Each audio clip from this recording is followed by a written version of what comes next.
বুঝবি একদিন কি ছিলাম রে আমি তোর জীবনে, খুঁজলেও তুই পাবি না রে। তোর সংসার নে তুই থাক, গেলাম আমি বাপের বাড়ি। যাও, কিন্তু যাওয়ার আগে সুমন ফকিরের 600 টাকা দিয়ে যাইও। কিসের টাকা? আমি তো তার কাছ থেকে কোনো টাকা ধার আনি নাই। তোমার জন্য একটা তাবিজ আনছিলাম, বলছিল তাবিজে কাজ করলে টাকা দিয়েন। কি তুই আমারে তাবিজ করছিলি?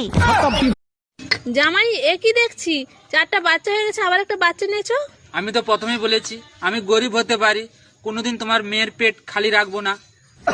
আমি মরে যাওয়ার পর আমি স্বর্গে এসেছি মাত্র 3 দিন হলো, আর এখানে আমি ভালোই আছি, কিন্তু এখানকার জল এতই ঠান্ডা যে আমি 3 দিন ধরে স্নান করিনি। গা দিয়ে কেমন গোবর পচা গন্ধ বেরোচ্ছে, চুলটাও কেমন পাট শাকের মতো হয়ে গেছে। আমার স্বর্গের খাওয়া দাওয়া কিন্তু। ম্যাডাম, আমি বিদ্যুৎ বিভাগ থেকে আসছে, আপনার মিটারে সমস্যা আছে, চেক করতে হবে। ভালো করে চেক করে ঠিক করে দেন। মিটারে এত বিল কেন আসে? বিল কোথায় আসে? 2 মাসে মাত্র 2 ইউনিট বিল আসছে। 2 ইউনিট বিল কেন আসবে? আমি তো শুধু লাইট জ্বালাই মোমবাতি খোঁজার জন্য।